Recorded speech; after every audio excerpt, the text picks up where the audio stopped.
Hey guys, welcome to Retro Media Talk Podcast. This is our last Christmas film and the last podcast of 2022. And today we're talking about The Santa Claus with Tim Allen.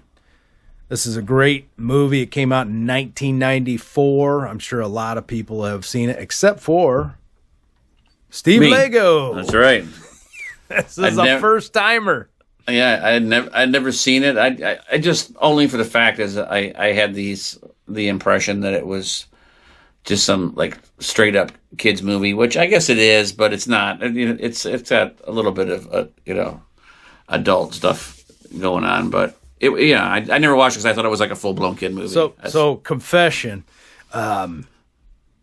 yes, I did not see this movie till probably 5 years ago. So I'm not far off from you. Because I had Disney in the name, I really didn't care for that many Disney movies. It's just, I had the same impression. Oh, it's a kid's movie, kind of like Hallmark movies, I blow them off. So yeah, when Disney was in the name, I was just like, I'm not going to watch this. But I heard it was great. I went ahead and gave it a shot and absolutely loved it. I went ahead and bought all three of them. I watched 2 and 3 right after I seen the first one like 5 years ago. I think it's been 5 years. Yeah, I loved them. My dad is Santa Claus. We are talking about the Santa Claus with Tim Allen. Which is basically, and Steve Lago is on the line with us. I forgot to introduce everyone. Steve Lago, and I'm Steve Montgomery. This movie came out in 94. It's hard to believe it's been out that long. Yeah, I mean, it's almost, 28 years. Yeah. Almost going on 29, yeah. Well, you think about it. This was his heyday. This was his prime, right? Tool Time and all that kind of stuff. So, oh yeah, it just shows you that just shows you how long ago it was because he was the hot thing at that point and a big name in Hollywood. But yeah, I mean it's been a long time. It really is. I was shocked to really think that this movie has almost been out 30 years. And I'm like, what the heck? It just seems fresh in my mind, like when it came out. It just seems like a modern kind of film. But it isn't. It's vintage now. I mean, it's crazy. Yeah. And when you start watching it too, like the opening credits and stuff, it kind of looks old. Yeah, you know what? I watched it on Blu-ray. Did you stream it or what'd you watch it on? Yeah, I streamed it. Yeah, I was a little disappointed in the Blu-ray.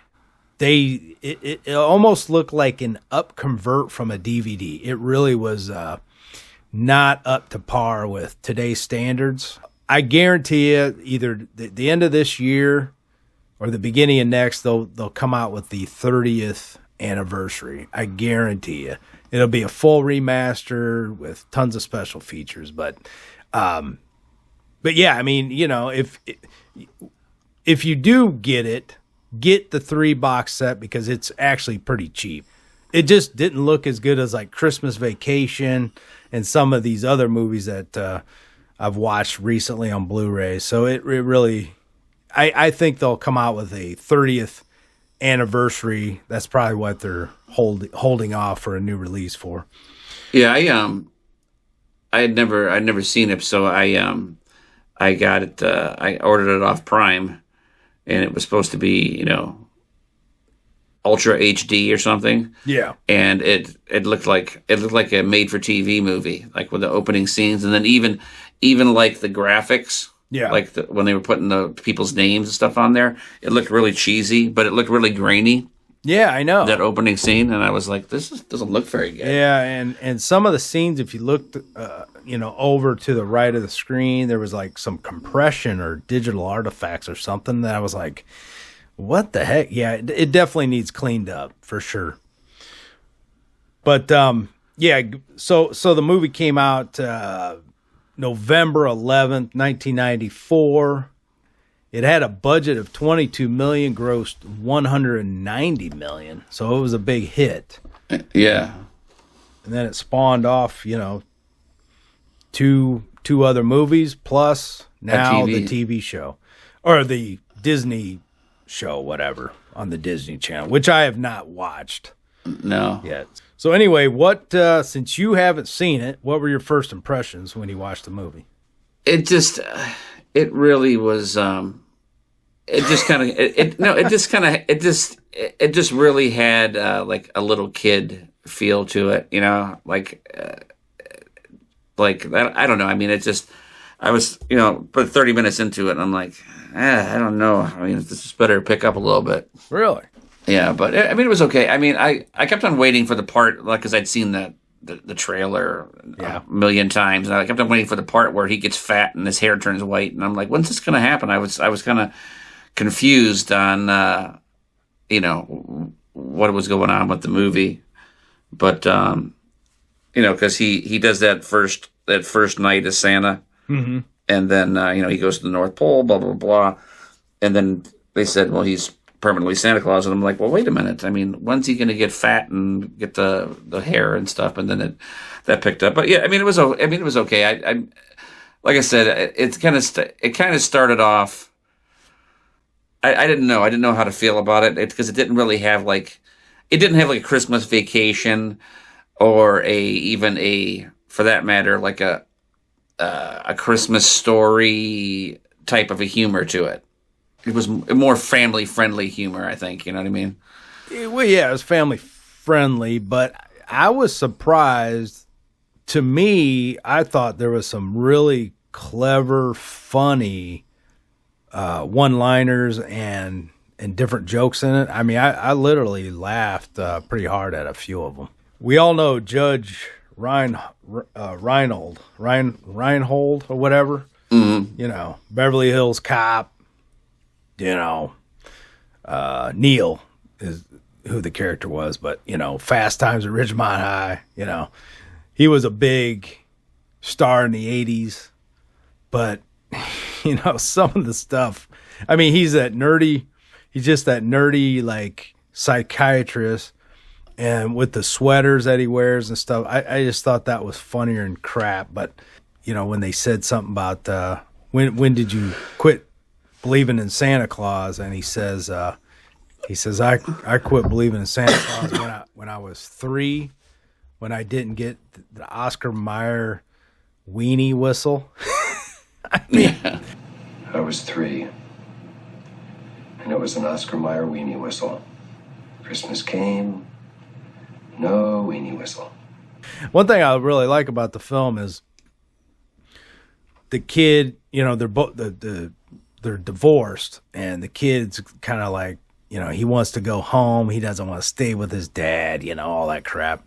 Mm-hmm. And then when when they go to the North Pole and they have this big adventure, and then he's coming back and he's trying to tell them, and everybody thinks, he's crazy, that Tim Allen's crazy and, brainwashing the kid. And I love the fact when he becomes Santa Claus, and then Judge Reinhold, Neil and the ex-wife are looking at him, and they see Santa, that it's really him, But one thing I really like about the film, when the cops are after him and all that stuff, or whatever, the Neil and the ex-wife get those presents that they quit believing in Santa. She quit believing in him because she didn't get a mystery game or something, whatever that thing was, and then he finally got his weenie whistle.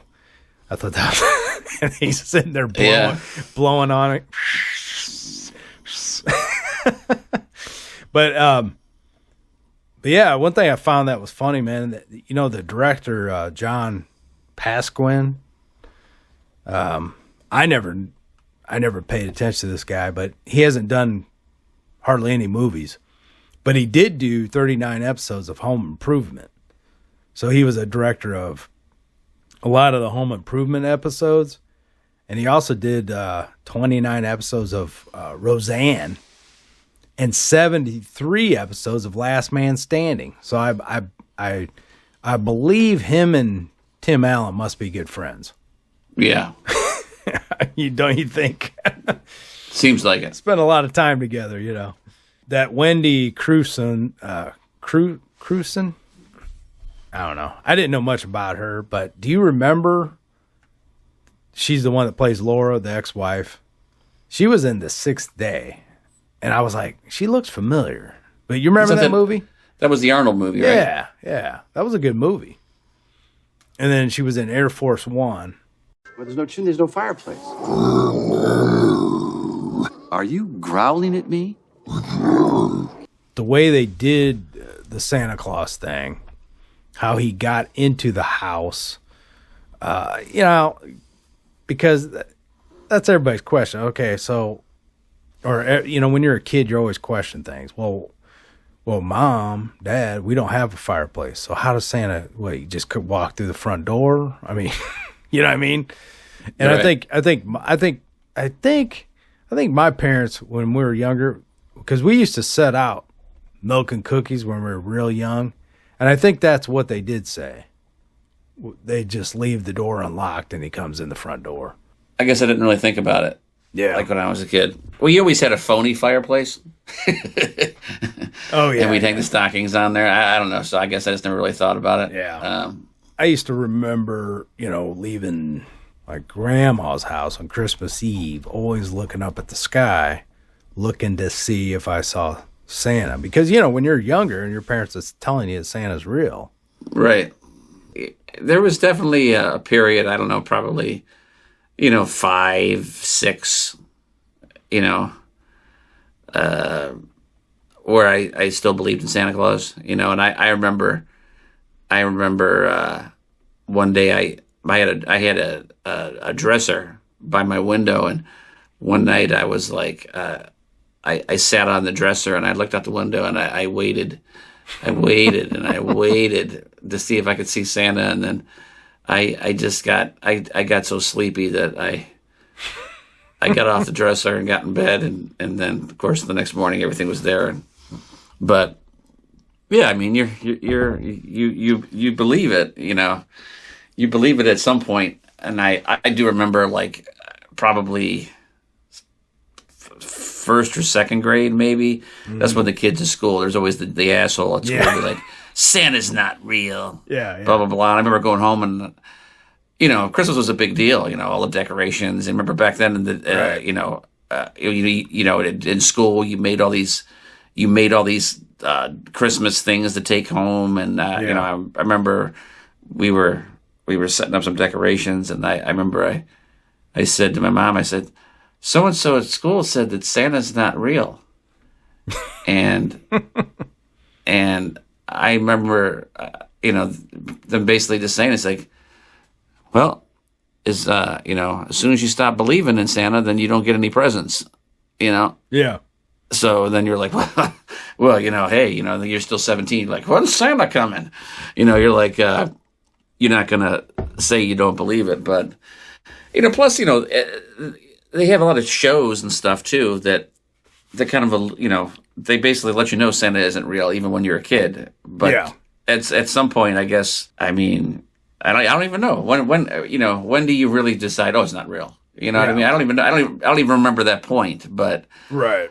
You know, it's yeah, I mean, you know, you think of all the crazy, you know, my mom would always be like, come on, let's put out the plate of cookies for Santa and the glass of milk, and, you know, and, you know, and all that kind of stuff. And you ate it up, you believed it. But, yeah, I mean, I can't tell you when I stopped really believing in it, but I mean, you're fairly young, you know? Right. Well, one thing I liked in the movie, they said just because you can't see it doesn't mean it doesn't exist or whatever. Right. Is that what was that the line? Something like that? Yeah. I mean, there's some good stuff in that movie. It's definitely a good movie for a little kid to, you know, to believe in Santa. You know what I mean? Yeah, and Tim Allen, though, he had some good lines, though.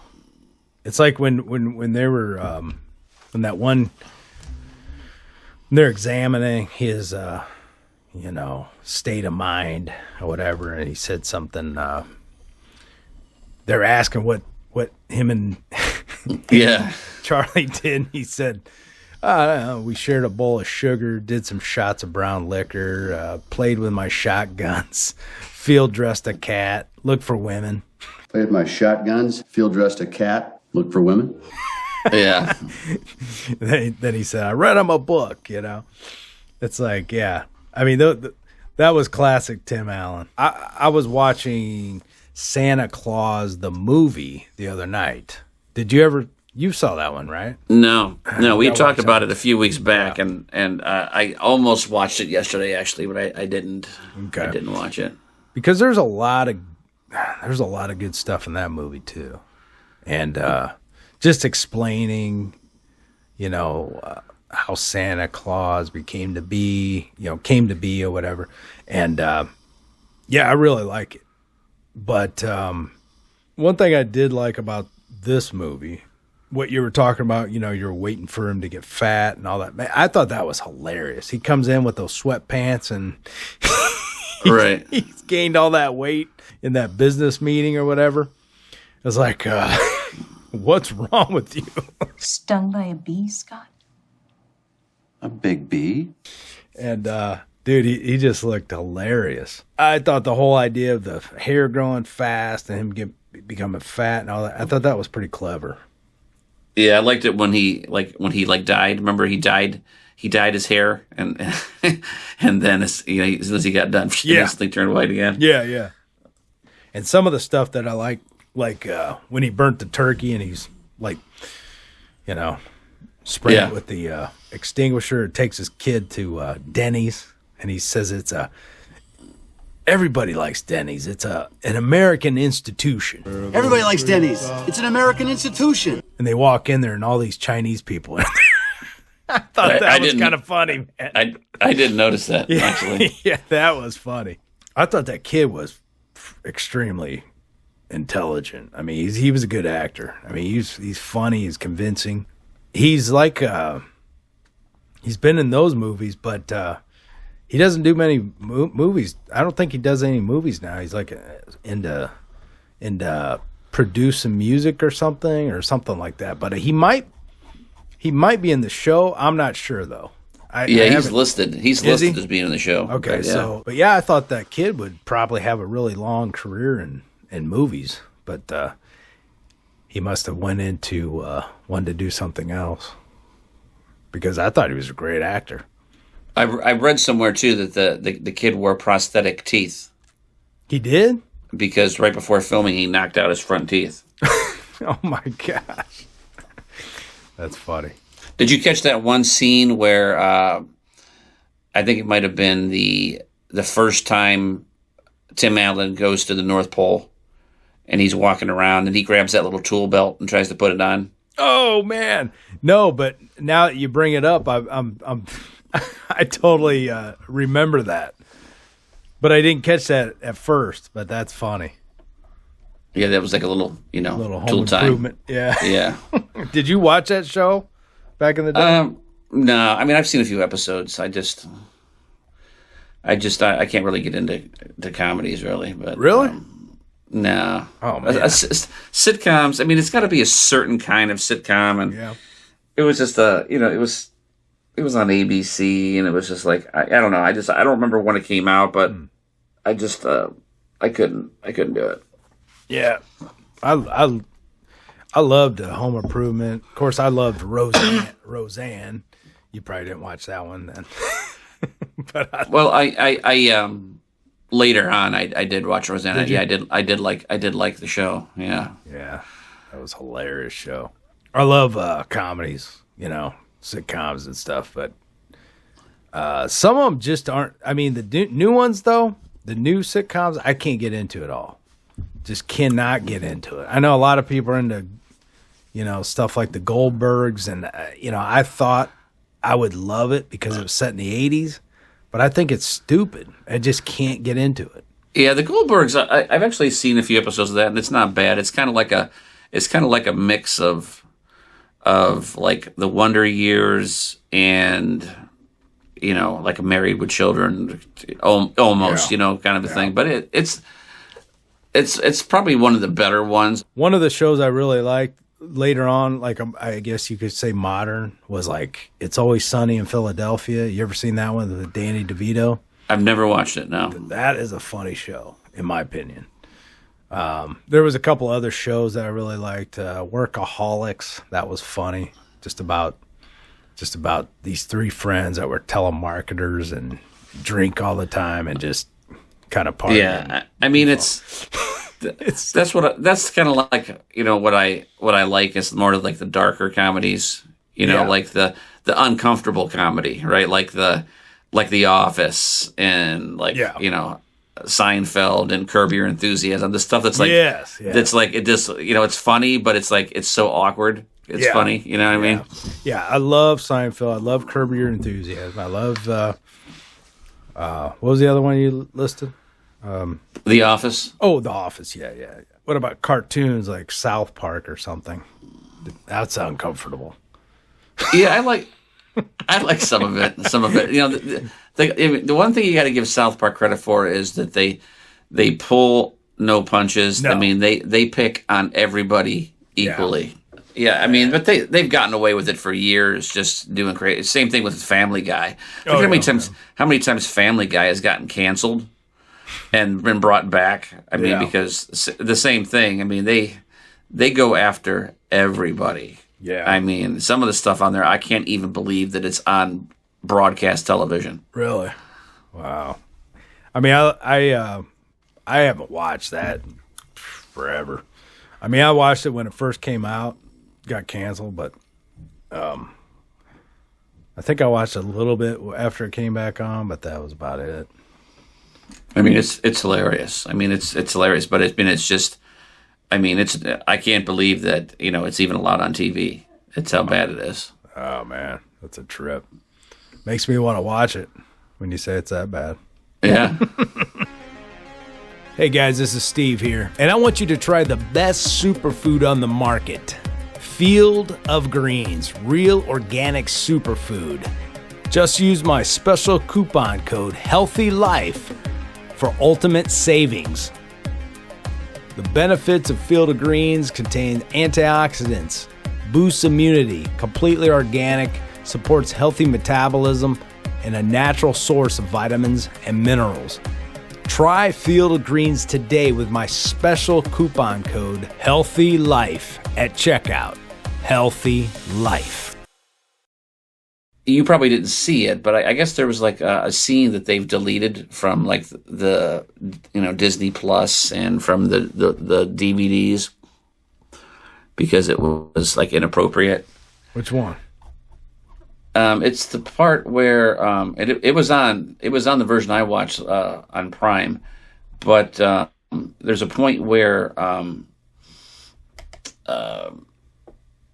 and I forget the reason, but there's a scene where his wife gives him the number of Neil's mother, and the number was 1-800-SPANK-ME, and Tim Allen goes, "Oh, I know that number," and I guess a bunch of kids like they called the number, and it was a real number to like a phone sex hotline.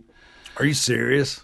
And so it was deleted from the DVD and Blu-ray releases and Disney. It was? Disney Plus. And then I was reading somewhere that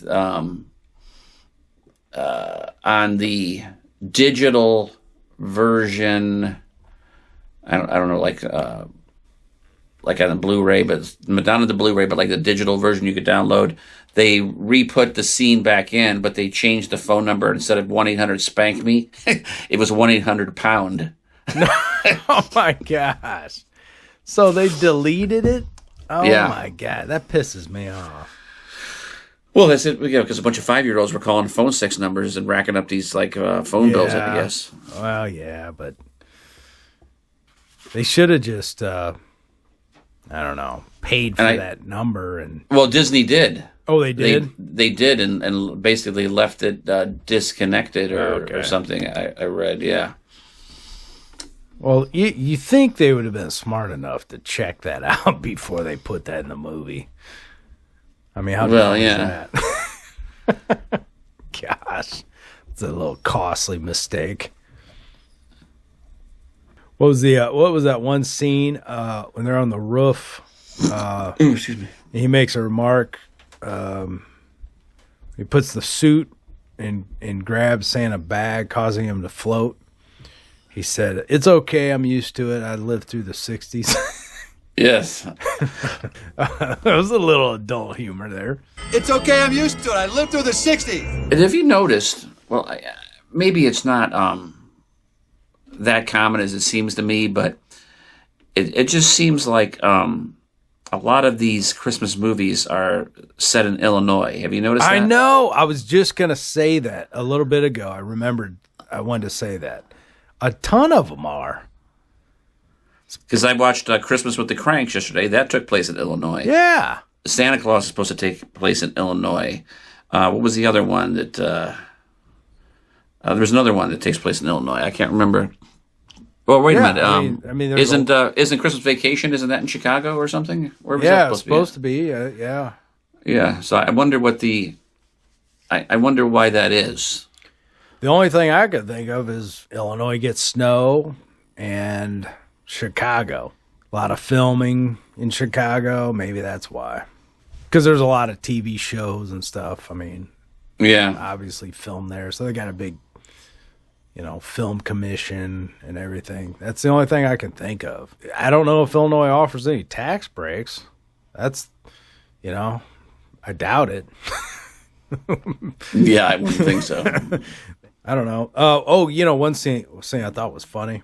Why kids are sleeping on the couch, I don't know. But that little girl was sleeping on the couch, wakes up, and then he's like, go back to sleep, eats the cookie or whatever, and she's like, you're supposed to drink milk with that or something like that. He said, I'm lactose intolerant. Right. Look, I am lactose intolerant. And then when he comes back the next time, he drinks the milk and says, there's something wrong with the milk. Yeah. She goes, that's soy milk because you're lactose intolerant. Yeah. I thought that was pretty funny. I could destroy a joke. I can never repeat a line right. Right. It's hilarious. It's like I could hear it 2 seconds before saying it, and still screw it up. Yeah, that's what they refer to as mental retardation.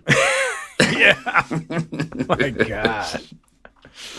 I don't know. Some guys I always envy. It's like he's got a memory of, I got to get Jesse on here. I don't know. That guy can remember every line in a movie. It's crazy. This guy Jesse. And speaking of South Park, dude can do every impersonation of South Park there is. But he can quote any line. That's like, I can't remember lines worth of shit.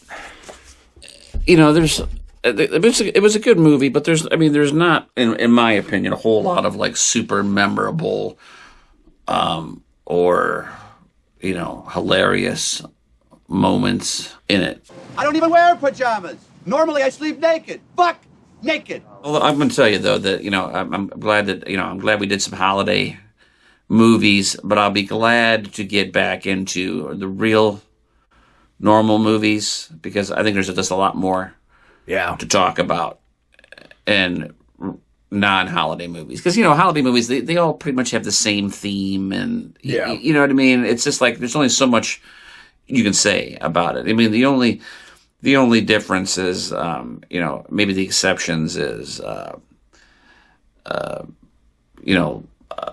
holiday or Christmas Vacation, because it's it's a little bit more a little more humorous. Right. There's a lot of stuff going, but everything else is just like it's the same standard Christmas tales. You know what I mean? Well, just something with a bit more of a a plot and that gives you something more to talk about. You know what I mean? Right. Yeah, I mean, if I would have thought about it earlier, maybe we should have did Gremlins or something. That's set at Christmas time.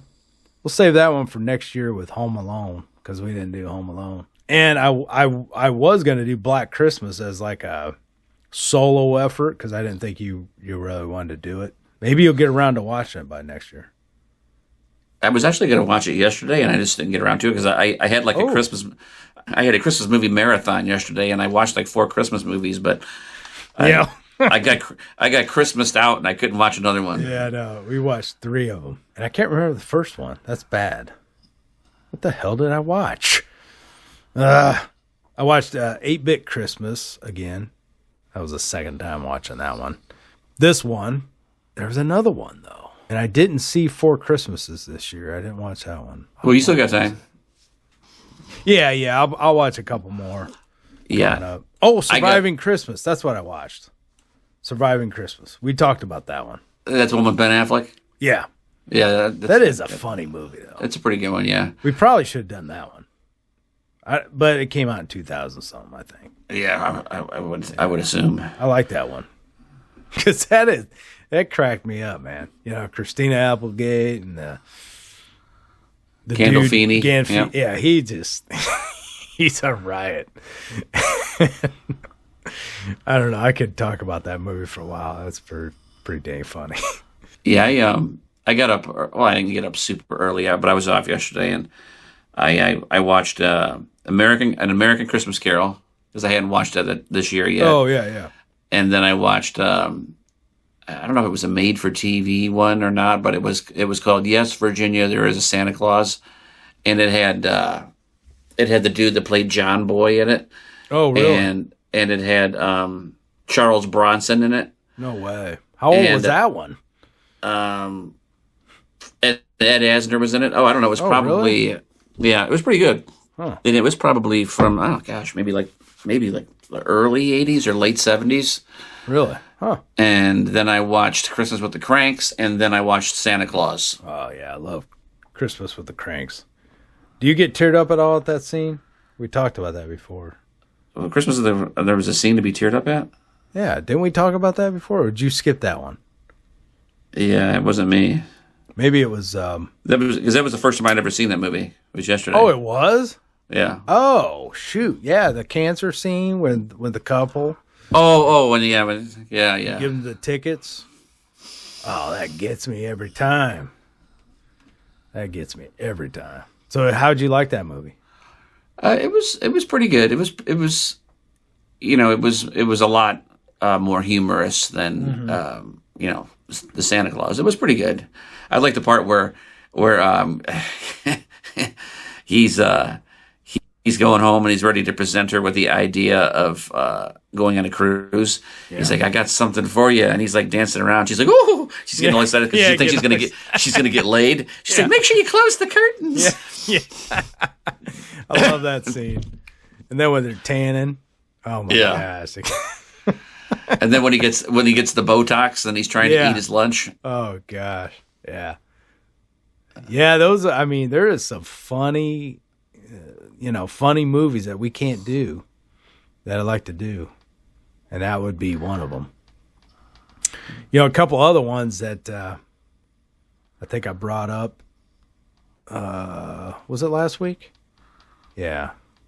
You got to watch that, man. You got to watch that Office Christmas Party and The Night Before. You should watch those before Christmas. Tell me what you think. Yeah, I'll try to get around. I got so much to watch yet. Yeah. Oh, you know what I started watching the other night was Miracle on 30. No, A Christmas Carol with what's his face? Flaps Morgan. Yeah. George C. Scott. Yeah, I've never seen that one either. Yeah. So far, it's really good.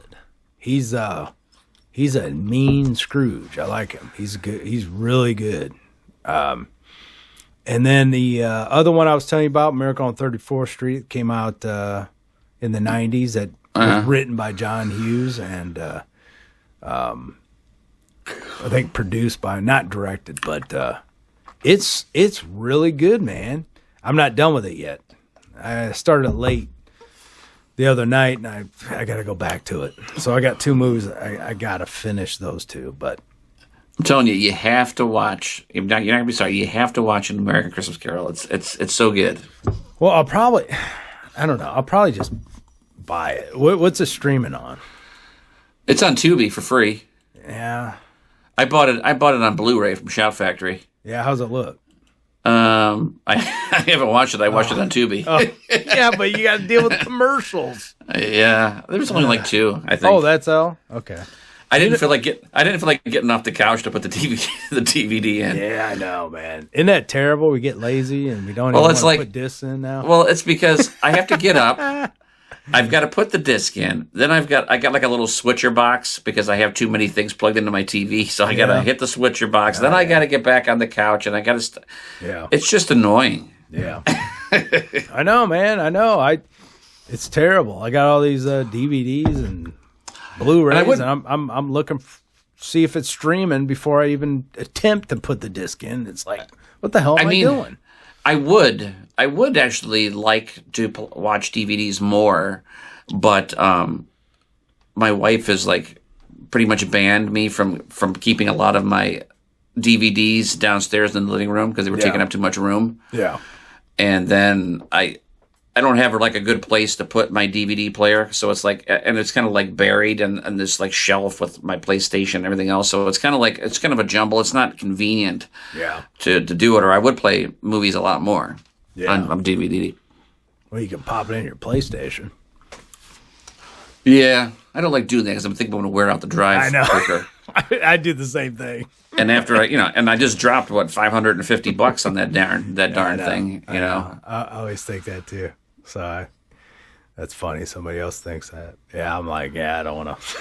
I don't wear it out. Of course, I'm still with the PlayStation 4. So, well, I mean, I guess I could just pop it in my PlayStation 4 or 3, but it's the same thing. I've still got to switch. I still got to do some switching to put. There's just not enough HDMI ports. Yeah, that's what sucks. It's like, come on, man. When you make TVs with everything has to be HDMI. It's like, add more ports. I don't know what they're up to now. They might be up to a lot now. Yeah, because the one I have right now, well, I bought it like 9 years ago. Yeah. And it only had 2 HDMI ports. And one, I kept on, taking things out, in and out, switching it, you know what I mean? Yeah. And eventually I push it inside the TV. Oh, yeah. Yeah. The port. So I only have one port now. So I had to buy a switcher, an HDMI switch box. Yeah. I wish those switchers would switch automatic. That would be nice. Well, they have ones now that have a remote. Oh, yeah. That's right. But then it's always got to be plugged in. And so it's another thing that's got to be plugged into your power strip. I know. I hate that. One thing I want to do a shout out real quick. Kurt Olwine doing a shout out. Otherwise named as Oli. But anyway, he heard our last 2 podcasts and really liked them. So thanks for listening, Kurt. Yeah, thanks a lot. I mean, we're glad to be up to 2 listeners now. Yeah, he wants to come on sometime. I don't know when. Hey guys, what's up? This is Steve Montgomery from Retro Media Talk. Hey, I just want to let you know I got a new album out called Night Sky.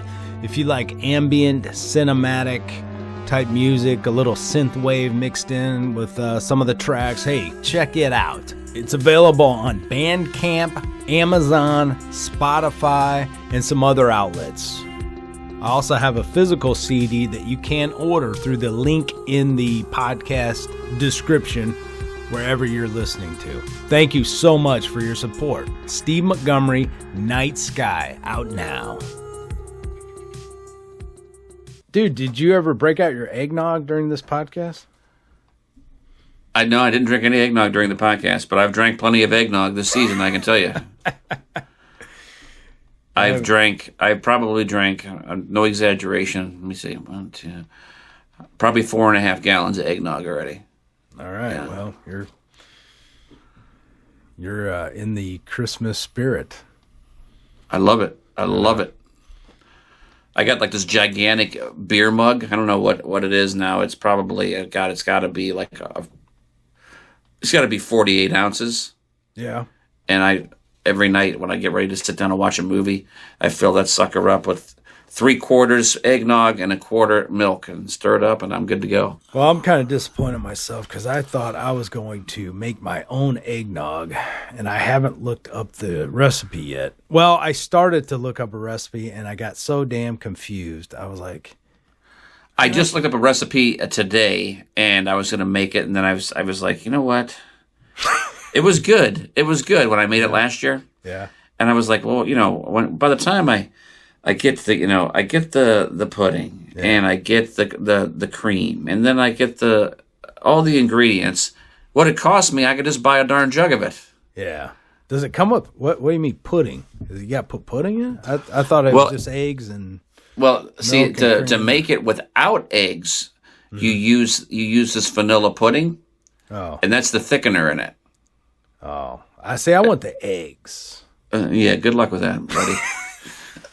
Because you realize that you're going to be drinking a raw egg mess in a glass. No, I haven't want no part of that. Well, I mean, I used to drink some raw eggs back in the day.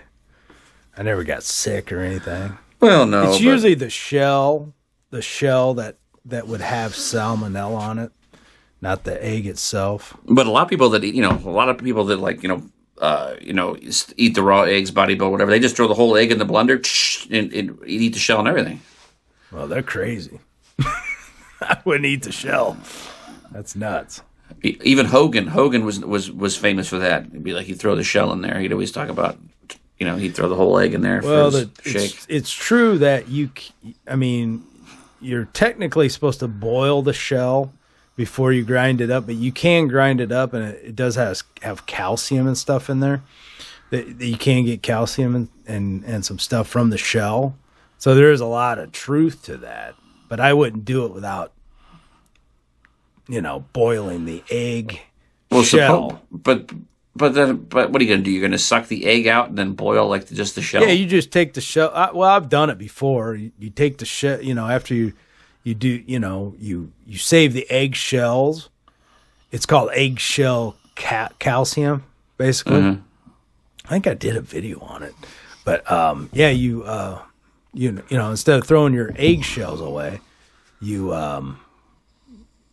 can grind them up in like a food grinder or whatever, make a powder out of them. But you have to bring them to a boil first just to kill off any salmonella if it got on the shell. Well, I heard that, like these egg plants, they do something with like a UV light or something. Oh, yeah, you could probably do that then, yeah. Before they put them in the carton to take them to the thing. Yeah, you know that's what I mean? true, yeah. Because I know when I would get some, I get some like fresh eggs from some people around here, and they always say, that you should wash them off with like maybe like a peroxide or something, on the outside before you eat them, but I never do. Yeah. The highlight of Christmas for me is that on Christmas Eve we go, we have a big family gathering, and we do the white elephant. You ever done the white elephant? Oh, I love the white elephant. We do that. We usually do that every year. And is it all gag gifts? Yeah, it's just, funny junk. All right, guys. Well, thanks for listening to this episode of The Santa Claus, our last podcast of the year. Yay! We probably should have had Christmas Vacation as our last podcast, but anyway, this came up, and well, honestly, we weren't even going to do one this week, so it's just kind of just like a bonus. It's kind of yeah, we were going to take a break on this, and that was going to be our last one. You're right. So anyway, that is the Santa Claus. We appreciate you listening. Please subscribe to us on all the platforms: Spotify, Apple Podcasts, Amazon Music. Go to Retro Media Talk. Yeah, Tinder. You haven't done that in a while. RetroMediaTalk.com. You can find all the links there. Aside from that, we want to wish everyone a Merry Christmas and a Happy New Year. Happy Hanukkah. I think Hanukkah starts, did it start today or tomorrow? It starts probably the next day or so. Yeah. So, Happy Hanukkah and whatever else. Dreidel, dreidel, dreidel. But we appreciate you listening, taking time out to check out this podcast. And we hope everybody has a safe holiday travel. Let's hope next year is better than this year. Well, I'm not really counting on it. We always hope next year is better than the last year, and it always gets worse. I don't know why. It's like, gosh, dang, can it get any worse? Oh, come on. I want my heating bill My heating bill gets any worse, man. I'm going to be in the poorhouse. So. Well, I don't know what it's forecasted to be in Illinois this week, but here very cold. It's like I think the warmest day is I think for the rest of the week is like -1. Oh my gosh, yeah. On Christmas, it's supposed to be -7 or something. I mean, Christmas Eve, it's unbelievable. I don't know, man. We're not in January and we're already facing these types of temperatures. I mean, it's crazy. I'll take the cold without the snow, though. That's fine. You know what I mean? Yeah. It's going to be a long winter, dude. Yeah, probably. Because we already got like 3 inches here. You got any snow over there? It was snowing yesterday, but it didn't. It kind of melted, the next day. But we don't have inches yet. That's what she said. Coming. Yeah, yeah. You're a grower, not a shower. Yeah, definitely. That's definitely me. I ain't showing nothing. Especially not in this cold. Are you a shrinker? No. Oh crap. Yeah, I'm just like a little like pimple when it's this cold. Hey guys, do you want the ultimate iodine supplement? How about liquid B12? How about liquid turmeric in a herbal cold pressed tincture, never heated? The ultimate in detoxification. Pure, powerful, and potent liquid formulas in a raw herbal extract. Totally organic. Use our special coupon code HEALTHYLIFE at checkout at globalhealingorganics.com. Use coupon code HEALTHYLIFE.